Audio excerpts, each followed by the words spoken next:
Muy buenas tardes con todos los presentes. Los saludamos desde Telesalud al Nacional Arzobispo Loaiza del Ministerio de Salud para darles la bienvenida a la Tele-IS Ictericia Neonatal, abordaje y recomendaciones dirigida por nuestra ponente, la doctora Margui Peña Godoy, del Servicio de Neonatología del Hospital Nacional Arzobispo Loaiza. Asimismo, invitamos a todos los participantes a realizar sus preguntas en el apartado de chat de Zoom para ser respondidas al final de la ponencia. Bienvenida, estimada doctora Peña. Es un honor tenerla el día de hoy con nosotros. Le doy el pase para el desarrollo del tema. Adelante, por favor.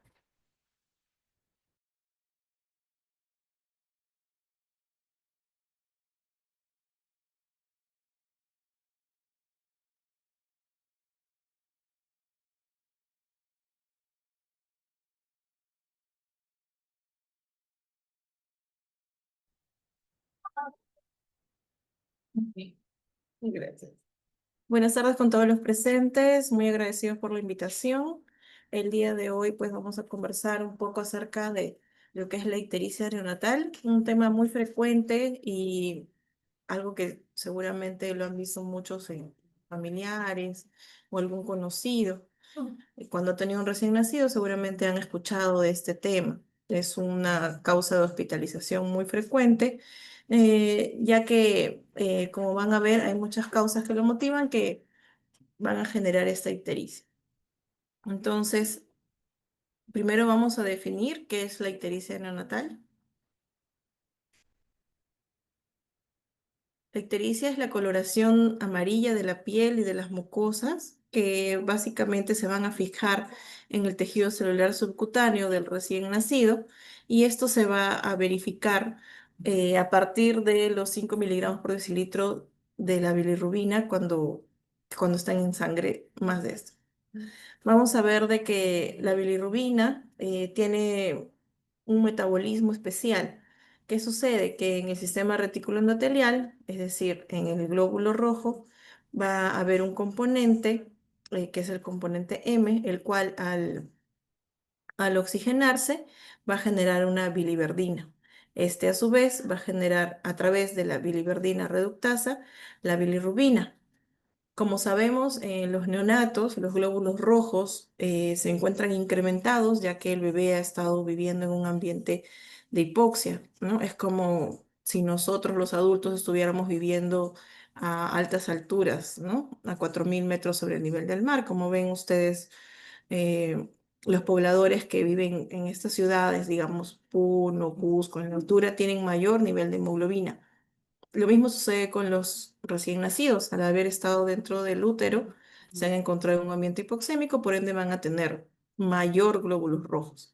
Además, estos glóbulos rojos tienen un tiempo de vida menor que la de un adulto. Si la de un adulto usualmente es de 120 días, la de un recién nacido va a ser aproximadamente 90 días. Entonces, este proceso que sucede en el glóbulo rojo se va a ver prácticamente quintuplicado en el recién nacido, a diferencia de un adulto. Al generarse esta bilirrubina, vamos a ver que es una bilirrubina que es la bilirrubina indirecta, la cual es liposoluble. ¿Cuál es la característica de esta bilirrubina? Es que puede atravesar la barrera hematoencefálica, es decir, que puede llegar a estructuras cerebrales del recién nacido, ¿no? Usualmente vemos también que un camino natural de este procesamiento de la bilirrubina es que pase a la sangre, se una a la albúmina y pase al hepatocito. Después de haber llegado al hepatocito por diferentes ligandos, eh, principalmente dándose en el retículo endoplasmático, esta bilirrubina se va a conjugar y lo ideal es que llegue posteriormente al intestino y esta sea eliminada a través de las excretas, ¿no? El urobilinógeno a través de la orina y el estercobilinógeno a través de las heces. Ese es el camino normal.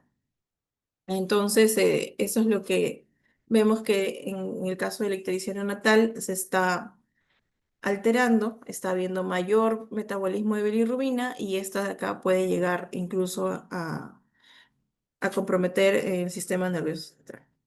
La ictericia fisiológica, tenemos varios tipos de ictericia, unas ictericias que son fisiológicas y otras ictericias que son patológicas. Lo que es la ictericia fisiológica, vamos a ver que esta va a aparecer después de las 24 horas de vida, va a durar máximo una semana en el recién nacido término o incluso puede durar hasta 2 semanas en el recién nacido prematuro. Usualmente si es que nosotros hacemos un dosaje de bilirrubina sérica, vamos a verificar que se encuentra en un rango fisiológico y no se va a asociar a ningún síntoma, como ya sea trastorno sensorio, vómitos, trastornos de succión, etcétera. Existen algunos mecanismos fisiológicos que lo van a favorecer, como ya habíamos comentado, el hecho de que los recién nacidos presentan un mayor número de eritrocitos, la vida media de estos es mucho menor a, a los de un adulto, incluso el del recién nacido prematuro. La vida media del eritrocito es hasta 60 días. Además, al tener todavía la función hepática inmadura, puede también generar un incremento de las bilirrubinas. Existe también una disminución de las bacterias intestinales, lo cual va a generar también incremento de las bilirrubinas. Puede haber también menor motilidad intestinal, porque es un bebé que recién está comenzando a alimentarse y en el proceso de producción láctea de la mamá, sabemos que usualmente entre el tercer, cuarto día de vida recién está comenzando la bajada de leche, entonces por eso a veces el bebé se demora en hacer, en generar mayor motilidad intestinal, en hacer deposiciones, etcétera. Entonces tenemos que la lactancia materna, en realidad la leche de la mamita, tiene unos componentes especiales que pueden inhibir en realidad la glucuroniltransferasa, lo cual va a inhibir también la secreción hepática y va a generar un aumento de la reabsorción intestinal de la beta-glucuronidasa. Esto de acá sumado también a que a veces no hay mucha producción de la leche de la mamita, por ende no está tomando mucha leche el bebé, puede haber una disminución de la excreción del meconio. Entonces vamos a ver dos tipos de ictericia, ¿no? Una ictericia por lactancia materna y por leche materna. La ictericia por lactancia materna es justamente por la escasa producción de la leche de la mamita o del calostro, y lo cual a veces genera de que hay una pérdida excesiva de peso, ¿no? ¿Cómo nos damos cuenta? Porque el bebé hace pocos pañalitos los mancha con heces, pocos pañalitos los mancha con orina, o a veces es infrecuente la cantidad de pañalitos que ensucia. Entonces, esto puede generar ictericia por lactancia materna. Usualmente se da, como les comenté, en la primera semana de vida porque no ha habido una bajada de leche eh, rápida, por así decirlo, de la mamita que justamente tenemos que conversar nosotros con la mamita y con el entorno familiar para favorecer la lactancia materna de manera temprana, ¿no? Incluso tenemos métodos como por ejemplo el contacto piel a piel para iniciar de manera lo más temprana posible la lactancia materna y estimular a la oxitocina y a la mamita para que pueda generar más leche, ¿no? Entonces, ¿cómo solucionamos este problema? Obviamente mejorando el volumen de la leche materna. Y eso se va a dar de manera conjunta en el trabajo del neonatólogo con la familia, con la mamita, para que pueda ir mejorando la ictericia del bebé. Y la otra ictericia es la ictericia por leche materna, la cual en realidad sí se ve un buen volumen de leche de la mamita, se ve que el bebé no pierde peso, todo lo contrario, está ganando peso de manera normal. Y la resolución en realidad va a ser espontánea dentro del máximo 12 a 16 semanas de vida, ¿no? La ictericia puede permanecer todo este tiempo y no necesariamente va a ser patológica. Obviamente, si hubiera alguna duda, como ya se había comentado previamente, se puede hacer una medición de bilirrubinas séricas y estas tendrían que salir dentro del rango normal. La ictericia patológica, vamos a ver que siempre no siempre, pero sí vamos a considerarla cuando se dé la ictericia en el primer día de vida. Si tenemos un bebé que el primer día de vida se comienza a poner amarillito, para nosotros eso es un signo de alarma, no es algo normal, ¿no? ¿Qué más? Cuando tenemos una ictericia que dura más de 7 días en un recién nacido término o más de 14 días en el recién nacido prematuro. ¿Qué más es una ictericia patológica? Cuando el incremento es mayor de 5 miligramos por decilitro por día. em, y también cuando, por ejemplo, vemos que la velocidad de ascenso es más de 0,2 miligramos por decilitro por hora en las primeras 24 horas y más de 0,3 miligramos por decilitro por hora en las siguientes horas, ¿no? ¿Qué es lo que hablamos de ictericia patológica? Es que ya podemos evidenciar alguna enfermedad que podría estar afectando al bebé. Entonces tenemos que de todas maneras hacer una medición sérica de la bilirrubina y verificar si es a predominio directo o a predominio indirecto. Existen en realidad varias patologías que tendríamos que descartar en caso estuviéramos frente a uno de estos casos de ictericia patológica. Infinidad, como ven, es un listado muy grande, que eso lo vamos a ir desarrollando en el transcurso de cómo el bebé va, va desarrollándose o va mostrando sus valores de bilirrubina, ¿no? eh, Nosotros tratamos de prevenir el avance de la hiperbilirrubinemia, básicamente porque tratamos de salvaguardar el sistema nervioso. Existe una enfermedad que se llama Kernicterus, que podría sí generar algún estado de deterioro neurológico posterior del recién nacido. Entonces, por eso hablamos mucho de prevenir la ictericia, o al menos que esa ictericia llegue a rangos de fototerapia, ¿no?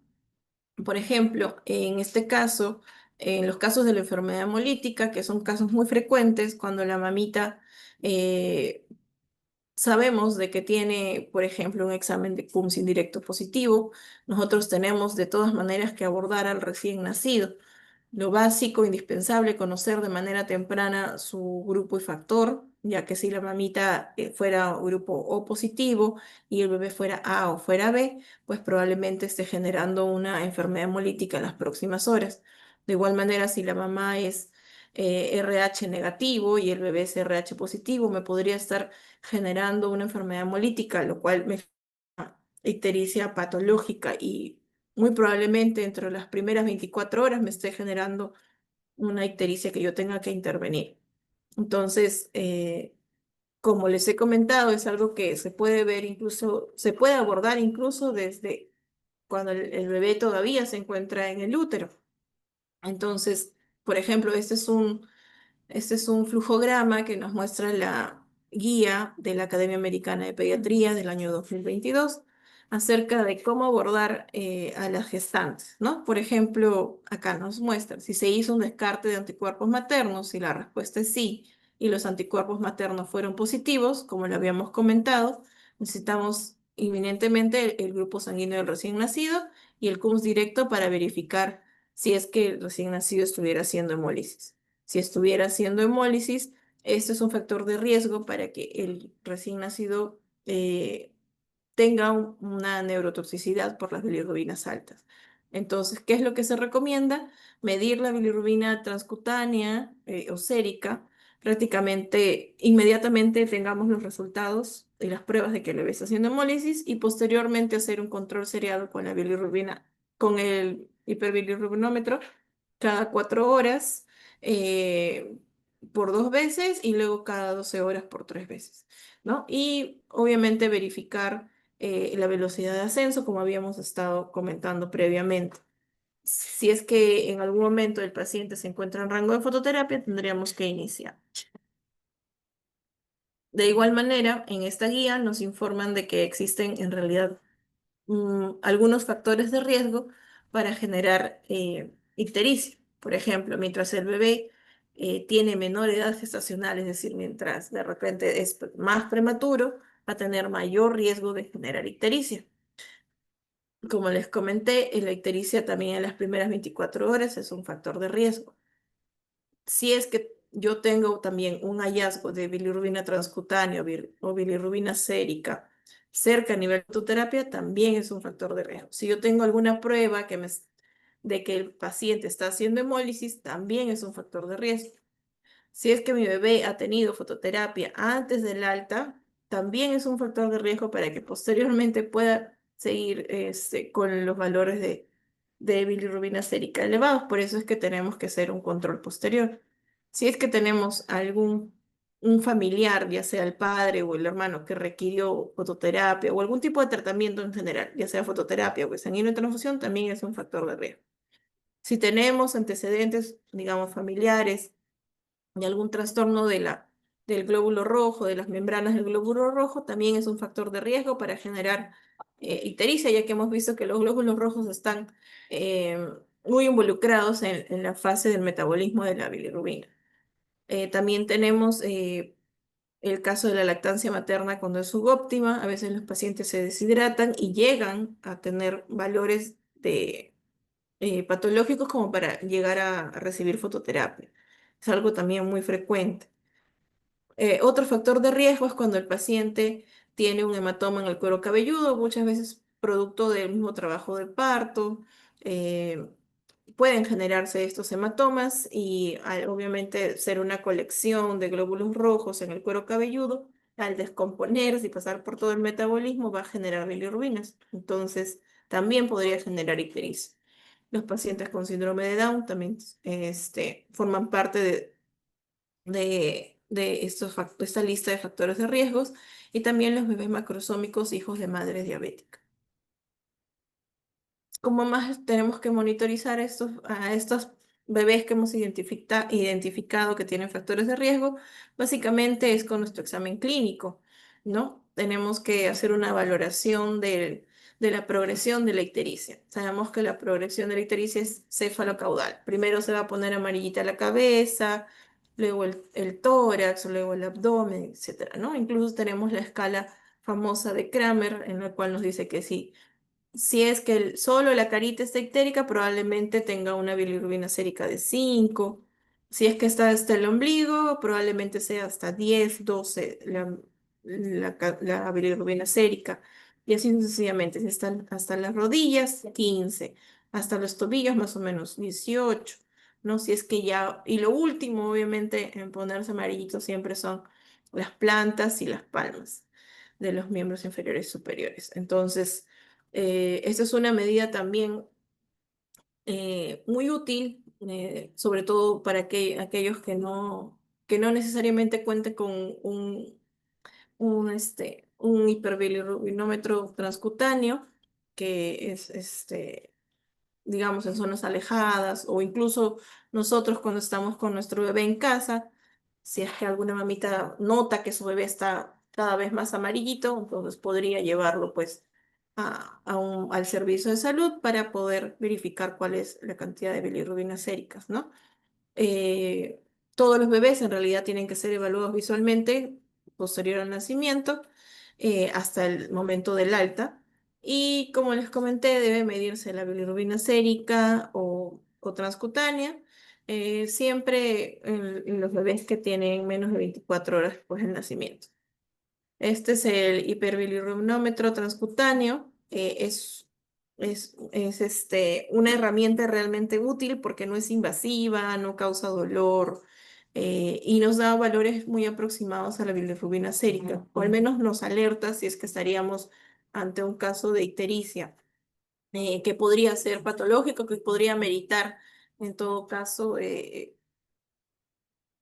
sacar de repente un examen sérico de las bilirrubinas lo cual nos aproximaría de repente a un tratamiento, ¿no? Son obviamente, es más barato, es útil para hacer el screen de los recién nacidos, se recomienda usarlo siempre en la zona external y hay que también reconocer que no sirve en los prematuros menos de 35 semanas y tampoco si es que el paciente ya ha recibido previamente fototerapia. Pero el diagnóstico definitivo, según la Academia Americana de Pediatría, nos dice que sí o sí con un monitoreo de la bilirrubina sérica. Entonces, lo que hacemos básicamente es obtener el valor de bilirrubina sérica y poder tabularlo en estas tablas, que ya en realidad es algo que se ha generado a través de muchos estudios, de muchos ensayos clínicos, ¿no? Y depende mucho del tiempo de vida y de la edad gestacional del bebé que estamos hablando. ¿Qué es lo que también hacemos? Es valorar los factores de riesgo para neurotoxicidad por la bilirrubina alta, por hiperbilirrubinemia. Existen algunos bebés que tienen mayor riesgo de generar este proceso de neurotoxicidad. Por ejemplo, los recién nacidos menores de 38 semanas y obviamente si es más prematuro, tiene más riesgo. Si es que la albúmina es menos de 3 gramos por decilitro, si es que estamos frente a una enfermedad hemolítica, ya sea, que quiere decir una prueba de Coombs directa positiva, si es que por ahí hubiera deficiencia de glucosa 6-fosfato deshidrogenasa, si es que el paciente tuviera sepsis, si es que tuviera inestabilidad clínica durante las últimas 24 horas, estaríamos hablando de que el paciente tiene factores de riesgo para neurotoxicidad. Y también existe en la guía de la Academia Americana de Pediatría unas curvas especiales para esos pacientes, que son estas de acá. Ahora, ¿por qué debo tratar la ictericia? Ya lo habíamos comentado. Básicamente es porque debemos prevenir que el paciente llegue a generar neurotoxicidad, lo que es muy conocido como carníteros. Entonces, todo nuestro trabajo, todo nuestro esfuerzo es tratar de prevenir de que nuestro paciente llegue a tener una afectación del sistema nervioso. ¿Qué opciones tengo para poder tratar la ictericia y evitar justamente que llegue hasta este nivel?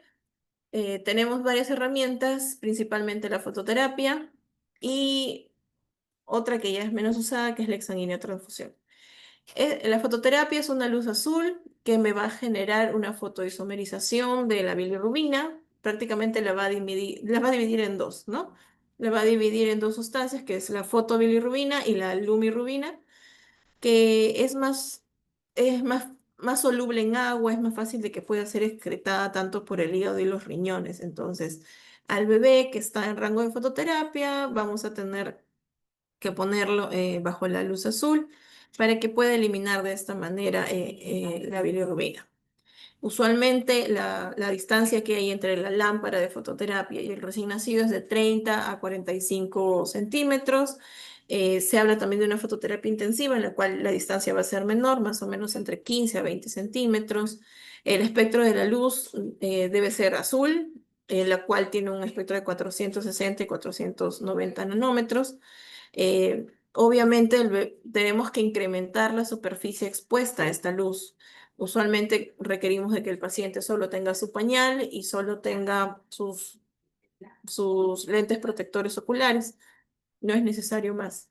Eh, sí, bueno, con esta fototerapia sabemos, con la fototerapia estándar puede obtenerse incluso una disminución del 6 al 20% de las bilirrubinas en al menos 24 horas. Se recomienda fototerapia intensiva cuando los niveles de bilirrubina están en ascenso, a pesar incluso de estar en fototerapia convencional el paciente. Y obviamente esto de aquí como ya lo había mencionado, se va a hacer cuando el paciente tenga una distancia respecto a la luz, a la lámpara, de 15 a 20 centímetros, ¿no? Y obviamente la fuente luminosa tiene que ser sin interrupción. Lamentablemente en estos casos cuando es fototerapia intensiva, se podría conversar con los familiares para evitar sacarlo de la cuneta donde se ha expuesto a la luz y dar una lactancia de repente no tan prolongada, ¿no? Y obviamente la, el objetivo de esto es que queremos maximizar el tiempo y el área de la piel expuesta.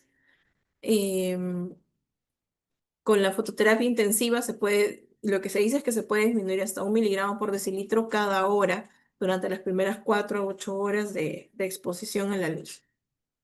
¿Cuándo suspendemos la fototerapia? Bueno, básicamente se va a suspender cuando se haya disminuido 2 miligramos por decilitro debajo del umbral del valor que se requirió cuando inició la fototerapia. Se podría sí diferir el final de la fototerapia cuando se tiene algún riesgo de efecto rebote, por así decirlo, por ejemplo, cuando estamos hablando de enfermedades hemolíticas, ¿no? Las famosas incompatibilidades, sobre todo las OBs, que sabemos que siempre nos generan rebote. ¿Qué más? Cuando el paciente vemos que tiene este riesgo, tenemos que solicitar un control de bilirrubinas más o menos 24 horas posterior al momento de que sea suspendido la fototerapia para verificar que no haya rebote, ¿no? Otra opción que tenemos cuando no ha sido detectado de repente el caso a tiempo y está el valor sérico de bilirrubina 2 miligramos por decilitro debajo del umbral de sanguíneo de transfusión, es obviamente escalar nuestro tratamiento. Ya no vamos a usar fototerapia intensiva, sino vamos a hacer la exsanguíneo transfusión. Eh, Tenemos que buscar obviamente un lugar apropiado, un lugar que esté equipado para hacer este tipo de procedimientos. Por ejemplo, no se podría hacer de repente en un hospital del primer nivel de atención, habría que referir a un hospital nacional, un instituto donde pudieran hacer este procedimiento, ya que incluso se necesita de un banco de sangre para que pueda ayudarnos con los insumos que tenemos que utilizar para la sanguíneo transfusión. Tenemos que verificar también si es que el paciente tiene encefalopatía aguda o no por bilirrubinas. Tenemos que verificar si es que fuera así, si es que tuviera signos de encefalopatía, tenemos que hacer sí o sí una exsanguíneo transfusión urgente. Si es que la bilirrubina total está debajo del nivel de escalonamiento, hay que volver a la fototerapia. Y si es que el paciente continúa fototerapia intensiva y con su respectiva hidratación, etcétera, hay que volver a medir la bilirrubina por lo menos cada 2 horas para verificar si es que se escala o no se escala en el cuidado con esta exsanguíneo transfusión, o si es que simplemente nos da chance de continuar con la fototerapia para seguir tratando la hiperbilirrubinemia. Entonces tenemos de que como conclusión es que la exsanguíneo transfusión solo se da en los bebés que tienen signos de etapas intermedias o avanzadas de encefalopatía aguda por bilirrubina. Por ejemplo, podríamos ver un bebé con hipertonía, con retrocoli, con opistótonos, llanto aguda o incluso apnea recurrente. Se debe realizar urgentemente la exsanguinotransfusión si es que está por encima del umbral de exsanguinotransfusión. Y durante el procedimiento, evidentemente, debemos monitorizar las funciones vitales, ¿no? Frecuencia cardíaca, frecuencia respiratoria, la saturación de oxígeno, la temperatura, ¿no? Incluso hasta 24 horas posterior al procedimiento. Entonces, lo que se recomienda es que sí estos procedimientos se den en la UCI neonatal. Eh,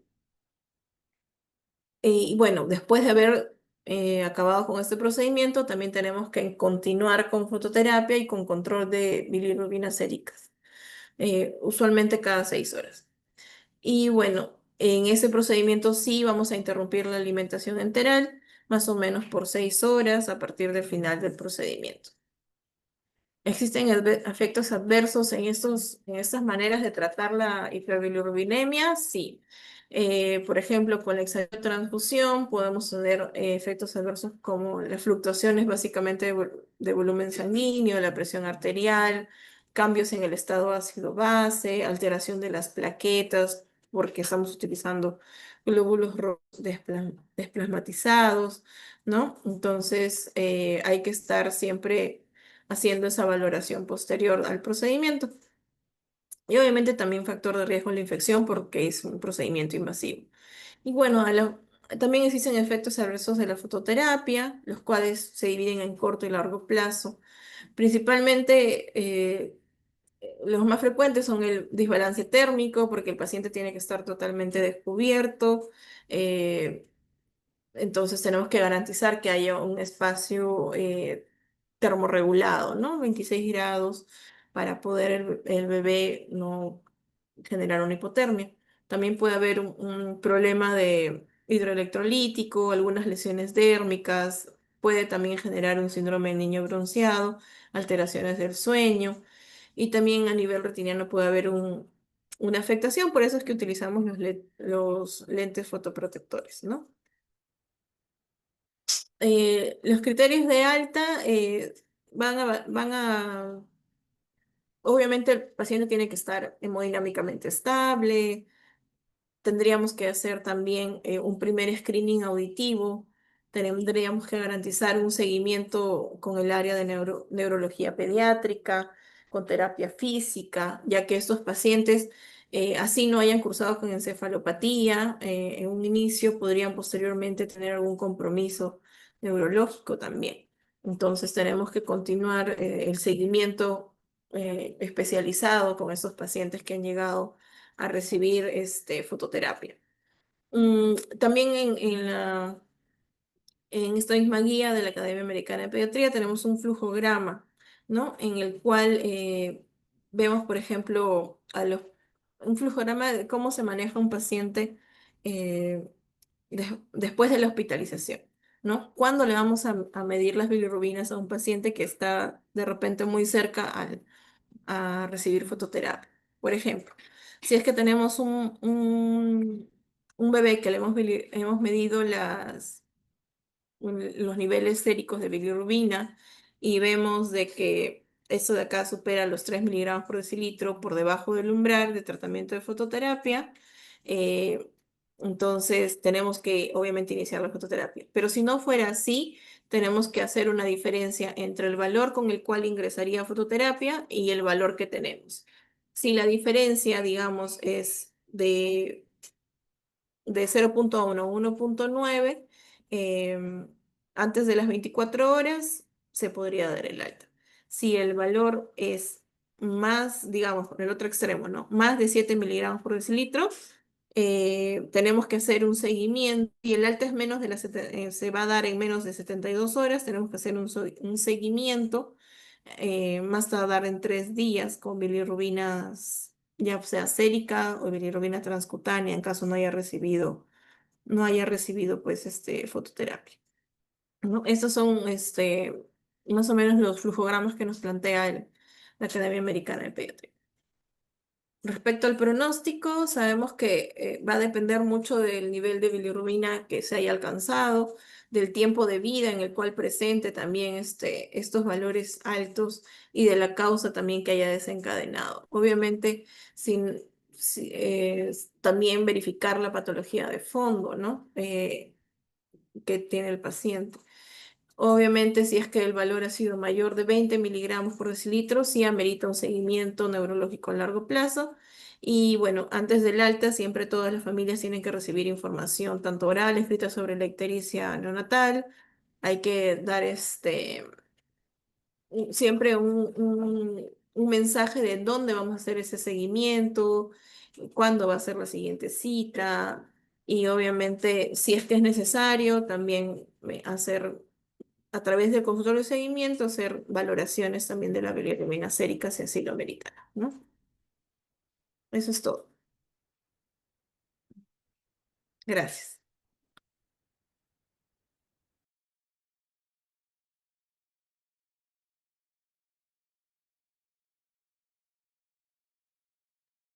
Muchísimas gracias y felicitaciones, doctora Peña. Mientras los participantes van redactando sus consultas, en caso las tengan, la pueden realizar en el apartado de chat de Zoom. ¿Podría brindarnos alguna recomendación adicional respecto al tema expuesto el día de hoy?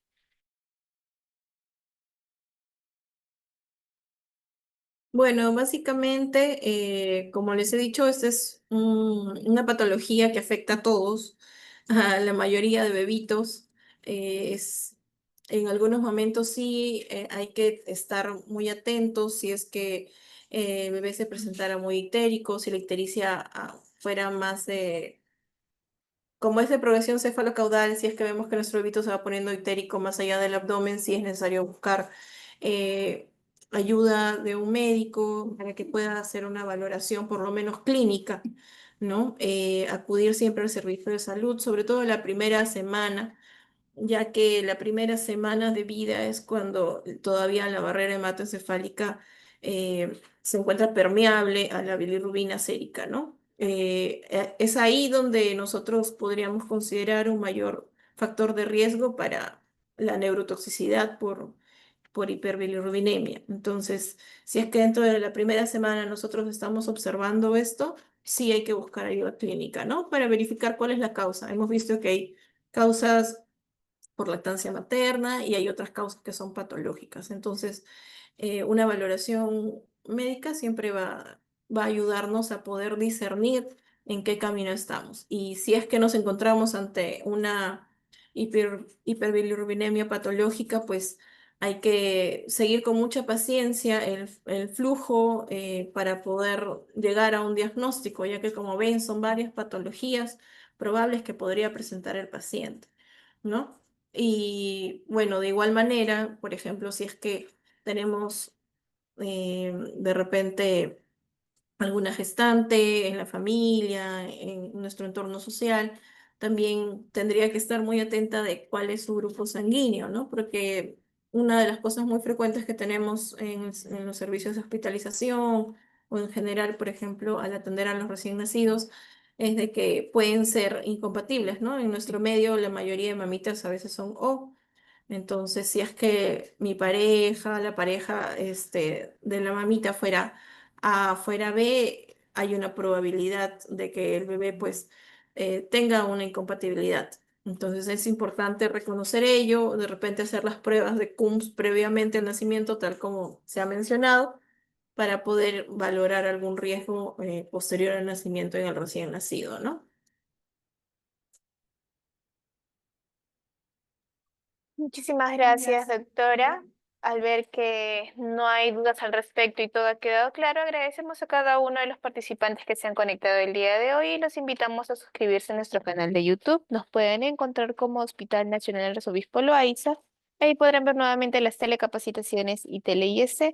De igual manera pueden escribirnos en los comentarios otros temas de interés que les gustaría que se llevaran a cabo próximamente. Y con nosotros sería hasta una próxima tele-IS. Ha sido un honor tenerle el día de hoy con nosotros, doctora Peña. Esperamos contar con usted en una próxima oportunidad. Muchísimas gracias.